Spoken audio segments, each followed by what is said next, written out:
सम्मान्य अध्यक्षज्यू, स्वास्थ्य सेवा विभागका अनुसार 2081 पुस 18 देखि हालसम्म 1403 जना डेङ्गी सङ्क्रमित भएका छन्। हरेक दिन 1-2 जना डेङ्गी सङ्क्रमित उपचारका लागि आउने गरेको र सङ्क्रमण 73 जिल्लामा फैलिसकेको छ।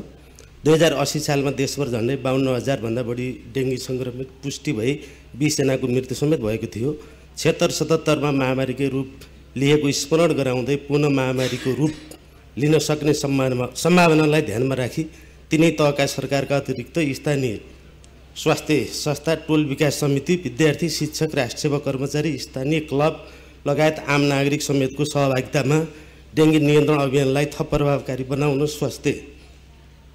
जनस्वास्थ्य विभागद्वारा निगरानी र रोकथामका कार्यक्रम तीव्र बनाउनु तथा सङ्क्रमितलाई सहज र सरल रूपले उपचारको व्यवस्था मिलाउन